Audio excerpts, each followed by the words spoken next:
أعوذ بالله من الشيطان الرجيم بسم الله الرحمن الرحيم الحمد لله رب العالمين والصلاة والسلام على أشرف الأنبياء والمرسلين حبيب إله العالمين أبي القاسم المصطفى محمد اللهم صل على محمد وآل محمد وعلى أهل بيته الطيبين الطاهرين.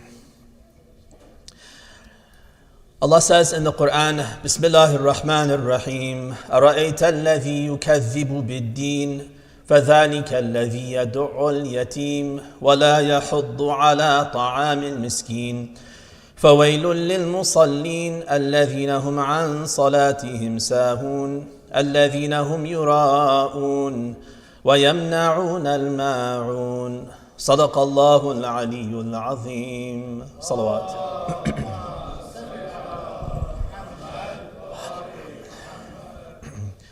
For the past few nights, we've been speaking about this concept of nifaq, two-facedness and hypocrisy.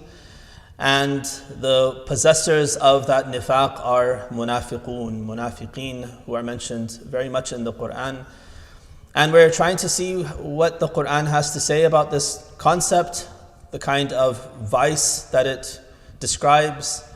And we want to see what parts of that nifaq might exist within ourselves, and how do we recognize it in others, and what do we do about it within ourselves and within others. One of the surahs that discusses some of the traits of nifaq is this Surah Al-Ma'un. I want to go through and see how the surah talks about it, what are the causes of nifaq, and what are some of the attributes of nifaq. And we'll see again that these are both traits that we can find in others, but very importantly, they're traits that we can find within ourselves, and we need to work on them. It also gives us very good solutions for how to remedy these vices. Allah starts out by saying, أَرَأَيْتَ الَّذِي يُكَذِّبُ بِالدِّينِ. The deen here, well, let me translate it. Do you see the one who rejects deen? So the word deen, we usually think immediately Islam, religion. But when we talk about Yawmuddin, we're not talking about the day of Islam or the day of religion. Deen actually has to do with judgment. Kama tadinu tudanu is a famous kind of aphorism in Arabic. It may also be a hadith. However you judge others, you will also be judged. Kama tadinu tudan. So this deen in Yawmuddin, or here those who reject deen, it's those who reject judgment. All right, so this is of course a major tenet of our faith, and there are consequences for accepting Judgment Day, a time when we'll be held accountable for whatever we've done.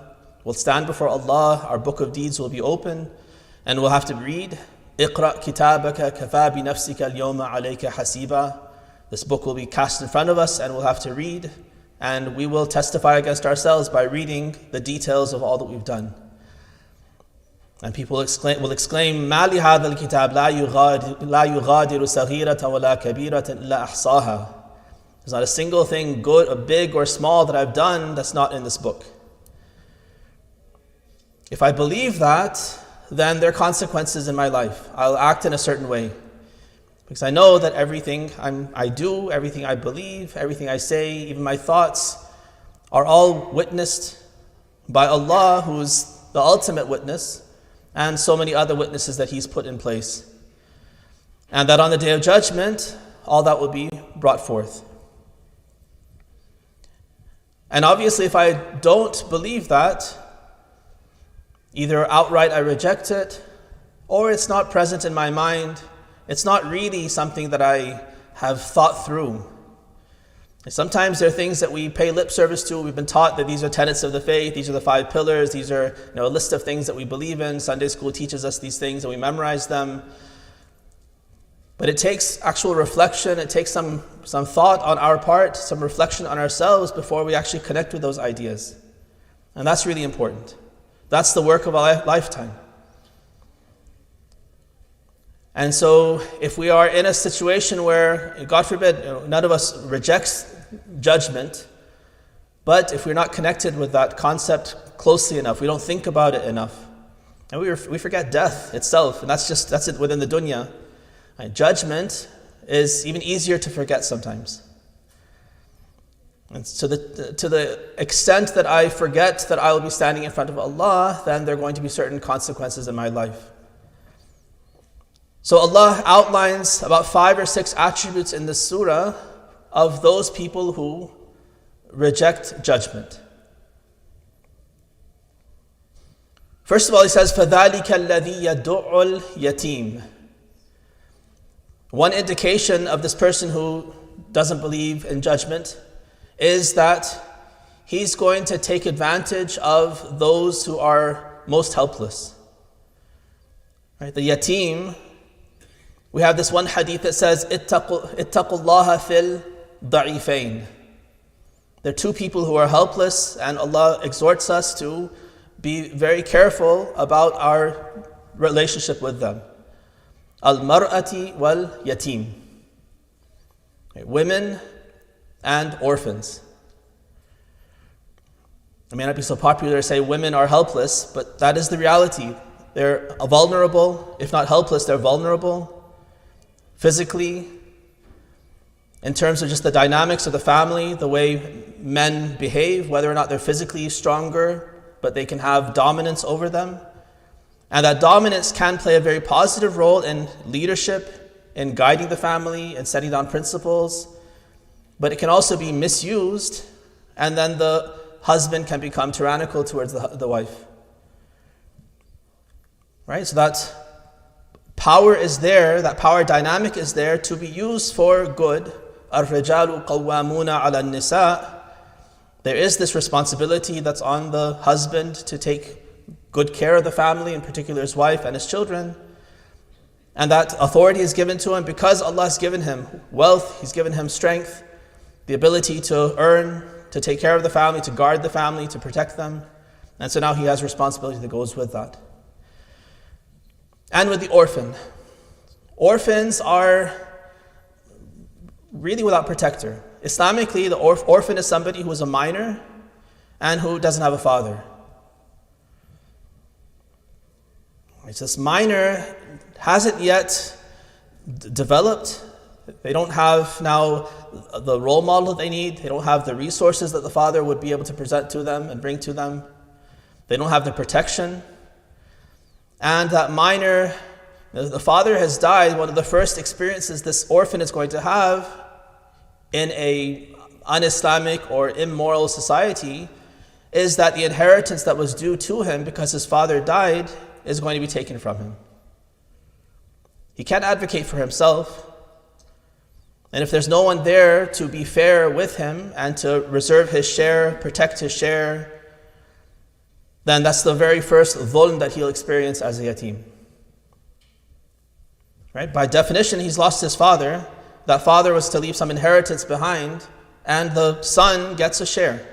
The daughter gets a share. The child and the parent of the deceased, they get their share, and the spouse gets her share. If no one's in those categories, then it goes to people who are more distantly related. But because this yatim is there, he should have gotten a share.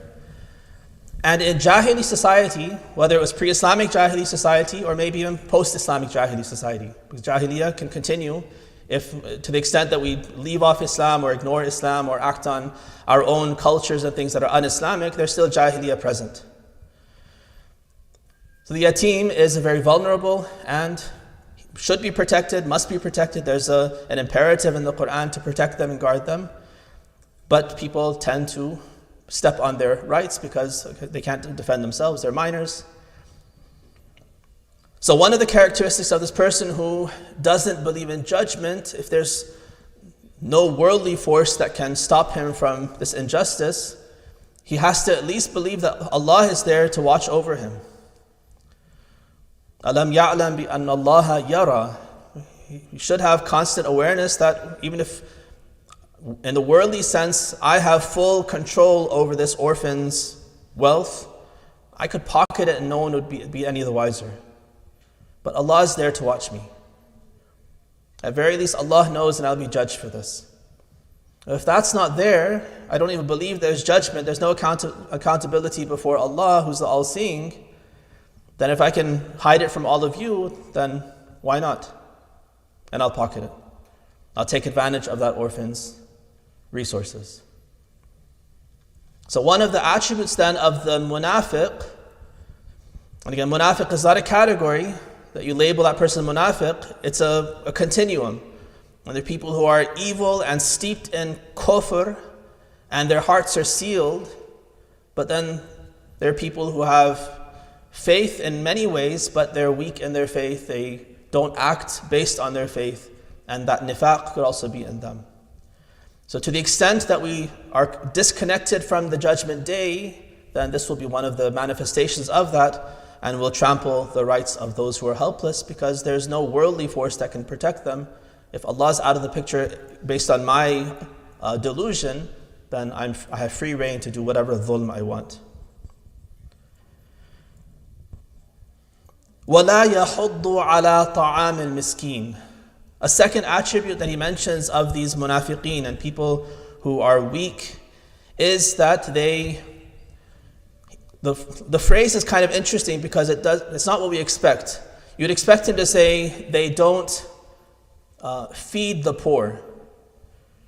But the verse says they don't encourage others to feed the poor. وَلَا يَحُضُّ. Yahuddu is like yuharridu, to encourage people. So they don't encourage others to feed the poor. What our commentators say is this is kind of a lower level. There's one kind of level of generosity where I myself go and feed the poor. But if I don't have the wherewithal, at very least, if I want the poor to be taken care of, but I can't do it myself for whatever reason, at very least I should encourage others. That right now I can't help them, but please, if you can help them, this person is in need, you go and help. So there's a kind of a lower level of helping the poor, which is outsourcing and getting you guys to go and help them because I can't do it. This person is so distant from compassion for the poor that not only does he not give himself, he doesn't even encourage others to give. And maybe he even discourages other people from giving. Right, in more extreme circumstances, what Surah Yasin tells us, where these people say, وَإِذَا قِيلَ لَهُمْ أَنْفِقُوا مِمَّا رَزَقَكُمُ اللَّهُ قَالَ الَّذِينَ كَفَرُوا الَّذِينَ آمَنُوا أَنُطْعِمُ مَنْ لَوْ يَشَاءُ اللَّهُ أَطْعَمَهُ إِنْ أَنْتُمْ إِلَّا فِي ضَلَالٍ مُبِينٍ. There's some people, these are kuffar, but the kuffar, again, there's an overlap between the qualities of the kafir and the qualities of the munafiq, because the munafiq is kafir at heart. So Allah says that when these people are told to go and feed the poor, their response is, shall we feed people whom Allah has not fed? This should resonate very well with the last presidency that we had. This idea that if you're rich because God favors you. The prosperity gospel. If I'm rich, if I'm successful, then obviously God has looked with favor upon me. If you're poor and you're struggling, I don't know what you've done wrong, but God obviously hates you. Right? That's the attitude that the last president had. And it resonated with a lot of people. Those who are poor, they're lazy. Those who are poor, they're from cultures that are depressed. They've made bad choices. So poverty is all the fault of the poor. And the success of the rich and the wealthy and the politically powerful is God's favor. So if this person's poor, God has decided this person's not worth providing for. Who am I to step in and go against God and feed this person when God has decided he's not worthy? Right? That's the logic. The same logic that we're seeing in Surah Yasin.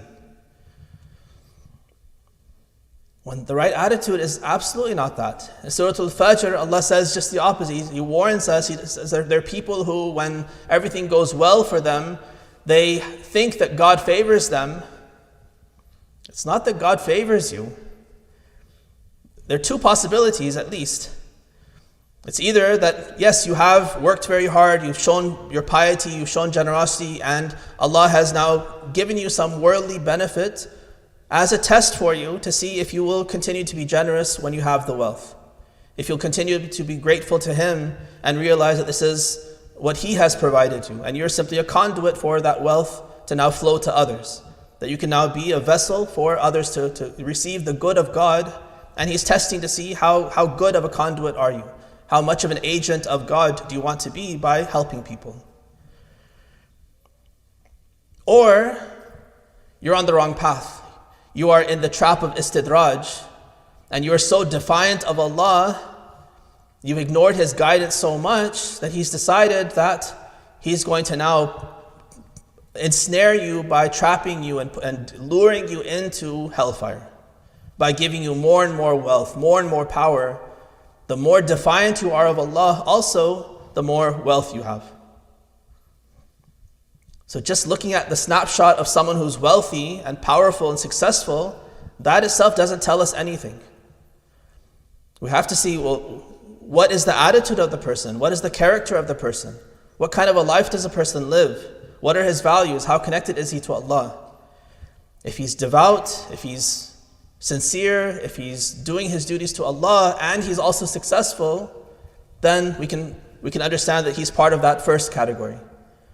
And if he's defiant and couldn't care less about Allah, and he's that kind of a person, and he's still wealthy and successful in all of this, then we understand that he's actually bound for hell, and Allah is just trying to get him to earn his proper place in hell by empowering him with all the wealth and the power he needs to dig the proper depth of trench into the depths of hellfire.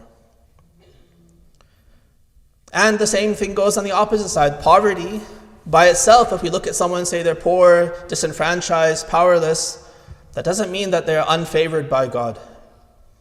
It could be that they've been lazy. It could be that they've made bad choices. It could be that they've been ungrateful to Allah and He's deprived them. That's one possibility.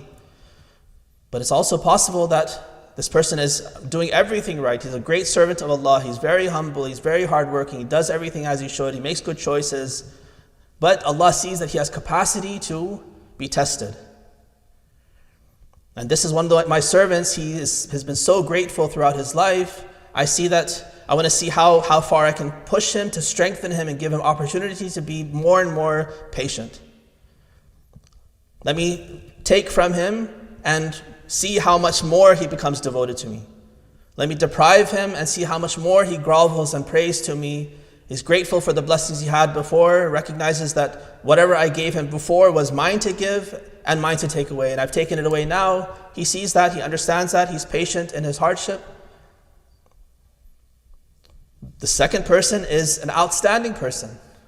The prophets, many of the prophets were like this. The imams were like this. Put into extreme hardship by Allah, not for punishment, not as some sort of punishment for something that they've done, but as opportunity to give them chances to show and develop that strength of faith and patience. Ayyub alayhi salam's story is just like that. He started out with wealth, everything was going well for him, and he was extremely grateful. Land, animals, family, popularity amongst the people, everything was going well for him, and he was grateful, he was devoted to Allah.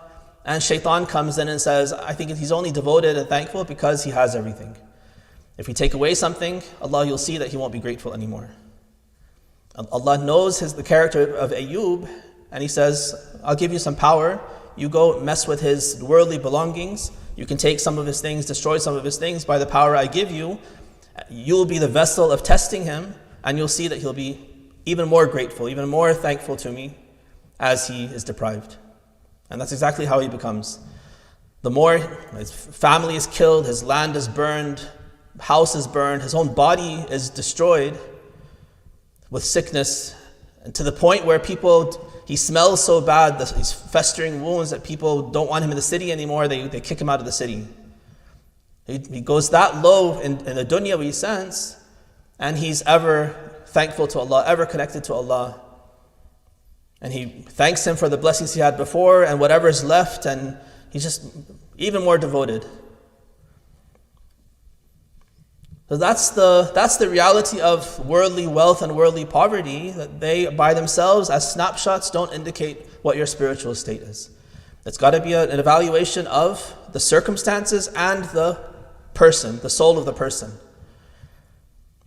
And only through that evaluation of those two can you start to know which situation you are in, whether you are favored by God or not favored by God. It's all based on the choices I've made, the kind of life I'm living, how connected I am to Allah. But these people, when they see poor people who are vulnerable, who need help, not only do they not help them, they also discourage others from helping. Again, because there's no accountability. They don't believe in judgment. And these people are helpless themselves. They can't even afford their own livelihood, their own meals, their own clothing. What are they going to do to me? I'm so powerful, I can take from them, I can deny them. They come and beg, I can kick them away, and nobody can touch me.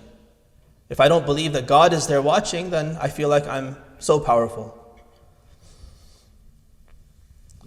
Then he says, فَوَيْلٌ لِلْمُصَلِّينَ. Let me say one more point about that last verse. وَلَا يَحُضُّ عَلَىٰ طَعَامِ الْمِسْكِينَ. One interesting thing about this verse is that Allah doesn't say عَلَىٰ إِطْعَامِ الْمِسْكِينَ. It'am means to give food. Ta'am is the food itself. Right? So he doesn't say that these people who are munafiq and who don't believe in the Day of Judgment, that they don't feed the poor. He says that they don't encourage people to give poor people their food. It's not about me feeding them my food. It's about giving them their food. That food is their right. In another place in the Quran, Allah says, وَفِي أَمْوَالِهِمْ حَقٌّ لِلسَّائِلِ وَالْمَحْرُومِ. In the budgets of pious people, there is a right set aside for the beggar and the one who is truly deprived. And sometimes when we are faced with poor people, we have this dilemma and we say, oh, this person doesn't look like he's really worth it. He's begging. What a disgrace. Let me not give it to him. I'll go give it to somebody who's more worthy. And we withhold and say, I'm not going to give anything to him. Where Allah is saying that in our budgets we should have a haqq. This is a right that the beggar has and a right that the actual deprived person has. There are two different categories that he's mentioning. Sometimes there's a beggar who may not be mahrum, he may not be deprived actually. And it's a front, it's a way to panhandle and get money from people because he doesn't want to work. So you have beggars like that, certainly. But he's saying you should have a budget for them too. Because the point is not trying to alleviate poverty in the world. The point is, I want to become a generous person. So whether or not this person is sincere, whether or not the person really has need, what's important is he's asking me and I have the ability to give him. I want to become a generous person. So I should have something set aside for the sa'il, for the beggar, and I should have something set aside for the person who's actually in need, who may or may not be a beggar. The best of the mahrumeen, who are deprived, are the ones who have the dignity that when you look at them, you don't recognize that they're even poor because they're so dignified in their demeanor and how the show that they put. To preserve their dignity, they dress well. So you look at them, you don't realize that they have need. But if you are sensitive enough, if you have enough empathy, then you recognize that need. You find out, you do research, and you find out that they have need, and you give it to them in a way that preserves that dignity that they themselves have tried to preserve for themselves. There's an amazing story with our first Imam Ali ibn Abi Talib, alayhi salatu wassalam. In the time when he's also Khalifa, he has at one point he calls one of his servants and he asks him to prepare some bags of dates. if I remember the story right, 5 bags of dates, he says, and I want you to prepare these and take it off to this one person. He mentions the name of the person. The servant, he starts doing the work, but then he says, that person that you're talking about that you want me to give these dates to, he's not poor. Why are you sending this charity to him when he's not even poor? He's not even asking for money or for food. So Imam Ali's response to him is, may Allah not increase the likes of you. Here I want to give and you're trying to tell me not to give. Then he responds, he says that if I were to wait until that person becomes so desperate that he now has to come and ask me for food, at that point, if I give him even 100 bags of dates, I can't repay him for the value of the dignity that he has lost by having now come and ask me. So what I want to do is I want to anticipate his need. Even before he has to come and ask me, let me provide for him. Let me make sure he doesn't fall into the situation where he has to come and beg. Right? So that's the kind of sensitivity a person has to have to look, find opportunities, constantly look around and interact with people and be sensitive to where the need is, so that we're not waiting for the beggar to come on the street and then we feel like, no, he's not worth it, he's a drunkard, he's a druggie, I'm not going to give to any of these people. And then we actually, in the end, become the stingy ones. And that's the biggest tragedy. That's the goal. I'm trying to become a generous person. We will not eradicate poverty. Certainly not with our little sadaqah here and our little charity there. And that may not even be the goal. If that is the goal, that's on the scale that only Allah can handle, only the Imam can handle. To actually have a system so just that needs are always fulfilled. And even then, the idea is not that no one will have need, it's just that the needs will be fulfilled. It seems, based on what we know, there will still be zakah in the time of Imam Mahdi alayhi salam.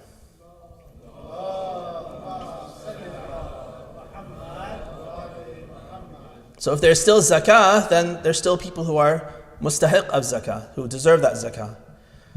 The difference in that time and this time will be that in that time, there will be a system in place for all people who are in need to receive from all people who don't have need.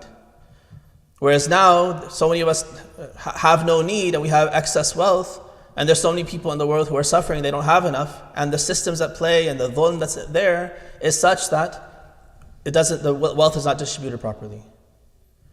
So the goal for us is to become generous. And so we should look for opportunities to give. So this person, I started this by pointing at the fact that in that one verse he says there's a right, that beggar has a right on me. That mahroom who's deprived has a right on me. It's in my budget. I earned the money. It's in my bank account. But it's not my money, it's his money. Allah has given me excess wealth, which is his. It belongs to him and him. And now it's my job to budget in such a way that I allocate money for the beggar and for the person who's actually deprived.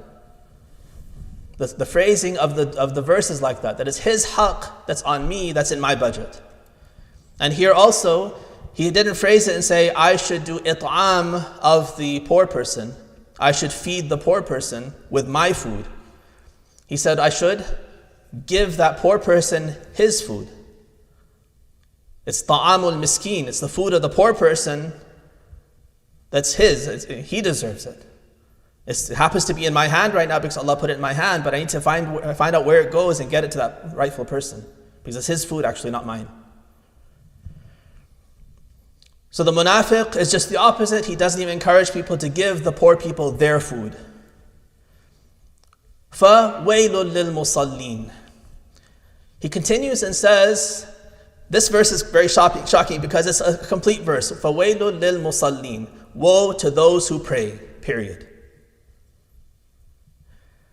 And Allah has decided, and He put the verse there. The waqf symbols that are there in the mushaf of the Quran, those we've come up with. Whoever wrote the Quran put a waqf sign and said, stop here, don't stop here, it's better to stop, better not to stop. Those are not part of the Quran. But the verses, where a verse begins and ends, that verse is how it was revealed, how Rasulullah wanted it. And so he put a stop there of end of a verse, فَوَيْلٌ لِلْمُصَلِّينَ. Woe to those who pray. And that really is a wake-up call for us, because all of a sudden we're like, wait, I'm praying. Why are you saying woe to you, punishment on you? Of course, the phrase continues. Those who pray, who are alladhina hum an salatihim sahun. Those who are neglectful of their prayers. Those who pray and are neglectful of their prayers. So this tells us we're not talking about kuffar. This surah is about munafiqeen. It's not about kuffar who don't even know about prayer or care about prayer. This is about Muslims who know prayer is wajib, but they have sahu. They're either forgetful, neglectful, inattentive to their prayer. And this can take on so many forms. It depends. It's a continuum. It depends where we are. If I don't say my prayers at all, and a whole day goes by and I have no attention to prayer, then this an salatihim sahun means that I'm completely neglectful of the prayer. And it's not even on my radar of things that I have to do for myself. So that's the step I have to take then to get out of the situation and get back into Allah's good graces, to become a proper believer and not a munafiq, is I need to get that prayer into my regular schedule. If it's in my schedule, I know I have to pray 5 prayers, I get around to it, but it's not a priority. Prayer time comes, the fadilah time goes, and I have other things to do that in my mind are more important, and then I push it off, and then 5 minutes left before it's qada, I say, I better get to it, and I quickly knock it out. So if that's my situation, good that I have, at least it's in my schedule and I'm getting it done, but bad that I'm so lax with it, that I'm delaying it, that my priorities are messed up. So then my sahu, the fact that I'm sahi and neglectful of my prayer, is that I need to shift my priorities, get this prayer at the beginning of the priorities. Right? Time it so that my schedule aligns with the prayers, and now as soon as prayer comes, I'm already set. It's on my schedule to offer the prayer at the beginning of the time. If I'm good with that, I get my prayers done within the fadilah time, either the very beginning or at least within the fadilah, because fadilah sometimes for some prayers is a little bit longer, sometimes it's a couple of hours for dhuhr and asr prayer, for instance. I get it done within that time, but when I offer my prayer, I'm heedless. My mind's not in it. I'm still thinking about other things, I'm distracted, and I don't really have any concentration in the prayer. That's my sahu. Alladhina hum an salatihim sahun. The way that I'm one of the sahun is that I'm not focused in my prayer. I don't have hudurul qalb. And so that's my challenge. To get out of this nifaq, it's still nifaq. It's still a kind of neglect of the prayer, which is the most important thing of my life. Right? So to get rid of that, then I need to work on focus. How can I remove the external distractions around me? How can I, maybe just prepare myself a little bit better, so I'm not in the middle of things with like halfway through a thought, and then I think I could just say Allahu Akbar, start my prayer, and then get back to the second half of my thought. Right? That's not a good way to focus on the prayer. How can I clear my schedule, clear my plate, finish off tasks, put them aside, set aside time dedicated to prayer, fix the space I pray in so there's no distraction. Go through the different adab of wudu and adhan and iqama and things like that to get myself into the mode before I actually say takbiratul ihram. Right? So those are the challenges now that I have, to get out of this sahu and neglect of prayer, and to be attentive to prayer, to be one of the muhafidhin of the prayer. So it depends on where I am, what level of this quality of nifaq I have within me with regard to the prayer. And I need to fix that. Otherwise, wailul lil musallin. Like this wail of Allah, this woe and punishment and anger towards me is there as long as I'm one of the sahin in my prayer, as long as I'm neglectful of my prayer to whatever extent, completely or even in minute forms. Alladhina hum yura'un. Another attribute of these people who are heedless of Judgment Day and accountability is that they do things for riya. Riya is ostentation, to show off. Ibadah, all ibadat, not only prayer, even our fasting, even our zakah and khums, Even those charities in Islamic law are considered ibadah because at the core of those actions there's a niyyah. That's why sometimes people will say, I haven't ever paid my khums, but I've given a lot of money to the masjid, I've given a lot of sadaqah, I've given charity to this charity, that charity. Can I just go back and all the 10,000, 15, 20, 100,000 I've given to charity, can I just kind of go back and consider all that my khums and say I'll call it even? You can't do that. Because khums requires an intention. When you're giving it, you have to have the intention. I'm paying this as khums, qurbatan ilallah. That has to be there at the time of giving. You can't retroactively, and just like with fasting, you can't say, well, I didn't eat it all yesterday, eat or drink all day yesterday, I might as well count it as a fast. Because say it's not Ramadan. Right? You can't just retroactively say that I didn't eat or drink yesterday, it was basically a fast, let me just count it as a fast. You can't do that. You have to have the intention during the fast, depending on what kind of fast. If it's mustahab, then even just the last few minutes before Maghrib, you have to have the intention before the fast is over to count it as a mustahab fast. With a Ramadan fast, it has to be there at the time of Fajr. With Qada fast, at the time of Dhuhr. But you have to have the intention during the fast for it to count as a fast. The major fault in ibadah is if we don't do it for the sake of Allah. And what does that mean for the sake of Allah? The basic thing is that I'm doing it because Allah has told me to do it. I'm praying this Maghrib prayer because Allah wants me to. If that's in my mind, then that's enough of a niyyah to qualify and to say this is an act of ibadah. The problem comes when that becomes tarnished, when my intention starts to be for people. So you have two words, riya and sum'ah. Riya is, I want people to see me do this and praise me. And sum'ah is I want people to hear about me and I want my reputation to go up because they hear about what a good thing I did. Both of those are diseases of that intention.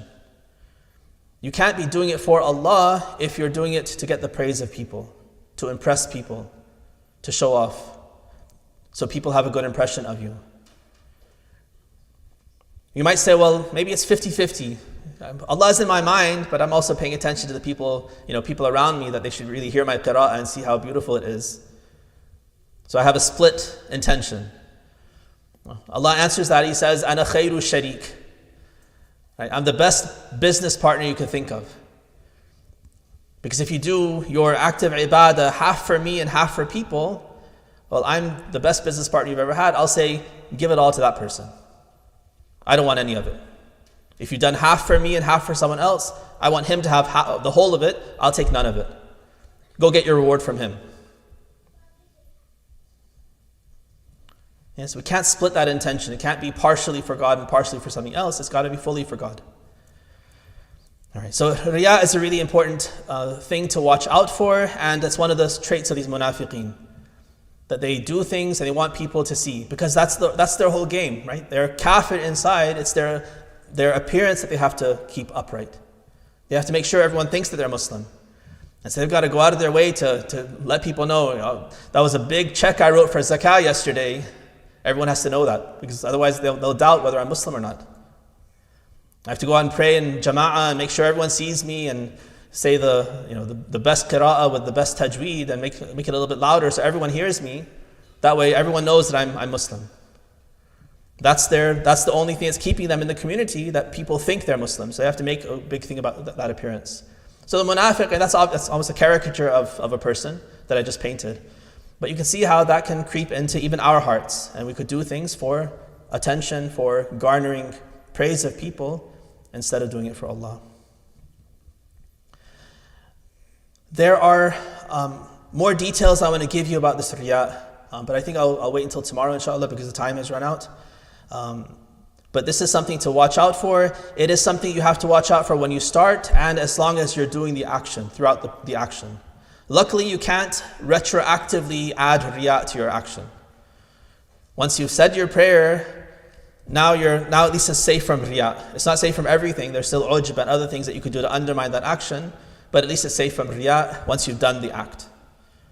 So anyway, I'll talk more inshallah about Riya and some of the corollaries. There's one important question actually one of the brothers had asked a few days ago, like what if I do my prayer for Allah's sake, but I enjoy the fact that people know about it and they say, mashallah, this is a really good brother, he's very generous, or he's very devoted, he comes to the masjid every day. I like it when people say that. It's good when they praise me, it feels good. I did it for Allah's sake, but I also enjoy the praise. Is that riya now? Does that undermine my action? So we have some ahadith to guide us through these ideas, to let us know what is riya and what is not riya. And many of those things that we might be thinking, well, maybe this is riya too, maybe this is riya too, the imam say, no, that's not. You're safe from those things. So inshallah, I'll share those ideas tomorrow. Recite wa salawat ala Muhammad wa ali Muhammad.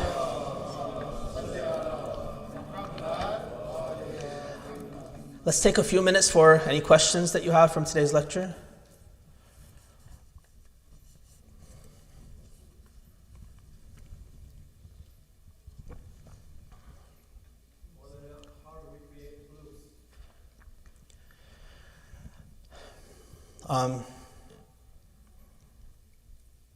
So if you're talking about, he's asking how do we create khulus, so it's maybe sincerity of intention. That is actually the big question. That's the opposite of nifaq. Right? Sadaqa and khulus are two words that are synonyms. They're the opposite of nifaq. Nifaq is two-facedness, where my inside is one thing, my outside is something else. My goal should be to be the same. In and out, I should be the same. Right? So that's the first thing. Just see, am I aligned? And you can test yourself in different circumstances. Like, oftentimes we put on a show in public. So we behave one way in public, and then maybe we're very different at home. Right? If that's the case, then there's a misalignment between my outward and inward. Right? So if I'm very cheerful outside and very sociable outside, but I go home and I'm a grouch. Right? There's some misalignment there. If when I meet people, I talk very nicely to them and about them, but as soon as I go home, it's all ghiba and gossip. I can't believe that guy looked like that. I can't believe she was wearing this. Making fun of people, saying bad things about those same people I was just talking to so nicely, face to face, but now either my thoughts are bad about them, or the way I talk about them with my family or friends is bad. Right? That's a misalignment between my outward and my inward. Right? Prayer, same thing. When I come to the masjid, slow, long, good tajweed, all of that. When I'm at home, no one's looking. It's like quick Allahu Akbar, quickly race through it because no one's looking. What's the point in stretching it out? Well, that's an indication I was doing it for people. I wasn't doing it for Allah. Right? The right way to do it should be that my prayer at home, when I'm not in jama'ah and no one else is around, that should be the best prayer, or the longest prayer, for instance. If I'm going to do mustahabbat, that's the time to do it. I'm not supposed to do mustahabbat that draw the Isha prayer for 15-20 minutes when everyone is praying behind me. Then it's too long and people will get bored and people get tired, and there are people who can't stand that long. That's not the time to do long prayers. That's the time to do quick prayers that get people out and back to their lives. So those are some examples. So that's the first step. Just analyze yourself. See, is my inward and outward the same, or is there a misalignment? If there's a misalignment, well, which one's better? Usually the inward is better, and so we should try to make the outward more in line with that inward, assuming the inward is better. And if the outward is better, then let's bring our inward up to that standard. If I'm dealing nicely with people, I talk very nicely with you, but I do ghiba at home, well, the talking nicely was good. Keep that as my standard now, and let's get rid of the ghiba, get rid of the bad thoughts, the negative thoughts about and conversations about those people at home, and make sure that the positive that I say to them is also the positive I think at home. Brother Basit? Inside and outside need to be aligned, what you said, right? But a moment goes through a continuous battle too hard, like if somebody does something, then your personal grudges come into the way, and the moment has to overcome and display smiling face and to do these things. Yeah. So how would we say it is aligned, since we are in continuous battle in heart? Right. So how do we find alignment when everything's in flux?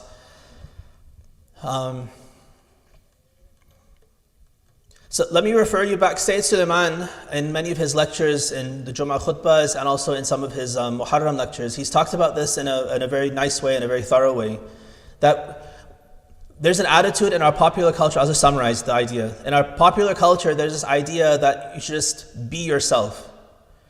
Right, again, going back to this Mal'un previous president, like this is one of the things that people would praise him for who are his followers, that he says what he feels. He says what he thinks. Right? So it's just like there's a khulus there. Whatever is inside comes out, but there's dirt inside, so the dirt comes out too. Right? So that's not the ideal, just to be whoever you are. Let me just be myself. And if I hate people, let me just hate people. That's who I am. If I'm lazy, let me just be lazy. That's who I am. No, that's not the right thing. Who we are is not actually who we are. The way Sayyid Sulaiman would mention it, he would say it's who we can aspire to be and who we're meant to be. The full potential in the human being, that's who I am, not where I am currently. Right? So if I want to be myself, I should be what Allah wants me to be. That's the standard. Right? And so this requires some more talking, but yes, there are circumstances where I should, even if I have I'm angry, I should try to conceal that. Al-Kadhimin al-Ghayz. Surah Ali Imran praises those people who control their anger. Right? You can't say, well, I'm angry, I should, who cares? Let me just show my anger. No, I should try to contain that anger. You might say that's a lie, that's insincere. That now your outside is happy, happy or at least controlled, and your inside is raging. That's fine, because it's a process of getting up to that place where I can now be in control and have that patience. That's the end goal. And we know that in kunta illam takun haliman fatahallam. Nahj Balagha, if you're not halim, if you're not forbearing and patient, then pretend you are. Just like if you don't cry for Imam Hussein, do tabaki, pretend like you do. Go through the motions, get your body posture, get in the mood where you look like you're crying, not to show anyone, but because if you get in the mood, then there's more likelihood that now you can get to the next step of actually feeling it inside. Right? If I can make myself, like, if I'm angry and I say things ugly or I do things that are bad, now if I can just control the saying and the doing, I still have the anger, but at least I'm now able to control myself to the extent that at least I don't hurt anyone. At least I don't say anything bad. Now that's a good step. Eventually, if I practice that control of those outer things, then it comes inwards as well. And eventually you can get to the point where you can actually control the anger itself and not feel the anger. But it's a process. So that's the idea. You're trying to get not to wherever you are and just be yourself, but to be who you should be, who Allah wants you to be. One last question. That addresses in particular how to increase your focus during prayer or how to make it better so that you're less distracted. Yeah, he's asking about focus in prayer. Is there guidance for that? There's a lot of guidance for this. This is really the most important part of prayer. So some of the things I mentioned are really the obvious is where we should start. I think sometimes we want to give me that special secret dua that you have in your back pocket that will help me to find this or find that, and there's no secret dua. The obvious is really the place we should start. So if I'm praying and there's chaos around me, my family is, for instance, they're loud and not praying with me, they're making loud noises, and now my phone is there and it's ringing, or I see text coming, those are obvious things that are distracting. The TV's on, all these things are there, so I should remove those things. That's just common sense, right? But sometimes we don't do common sense. We think, no, if I'm doing this for Allah's sake, that He should fix all this distraction and make me focus despite the distraction. That doesn't work like that. So just remove the obvious distractions. Take these steps to focus. Think, I'm praying, who am I standing in front of? How important is this? One thought, that one hadith says that when you pray, إذا قمت للصلاة فصلها صلاة مودع يخاف ألا يعود إليها. So pray every prayer as though you're saying farewell to prayer, and you might die right after the prayer. You'll never come back and be able to say another prayer again. If it's your very last prayer, how much will you, like this is your last chance. While you have free will to be able to offer a prayer, if that's your attitude towards each prayer, which should be, that's real, because every moment could be your death. So if we could muster that kind of attitude just by reflecting for a second before we pray, then it'll shift us. So those are some of the obvious things. Some years ago, I had produced some lectures on, it's called Rediscovering Salah. And so I think I just devoted almost like 7 or 8 lectures out of 30 to this Hudur al-Qalb.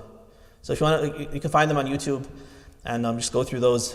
I kind of laid out whatever guidance we have from Ahlul Bayt and Hadith and things, and our scholars as well, in a more systematic way. But this is in a nutshell, this is some of the obvious and effective advice that they've given. Allah, we ask you to shower your mercy and blessings on Muhammad and the family of Muhammad. Help us, Allah, to improve ourselves, to remove all traces of nifaq and duplicity within ourselves. Help us to be sincere, to achieve that potential that you have planted in us. Help us to follow the Ahlul Bayt and accept all of our deeds during this month of Ramadan. Wa akhiru da'wana and alhamdulillahi rabbil alameen.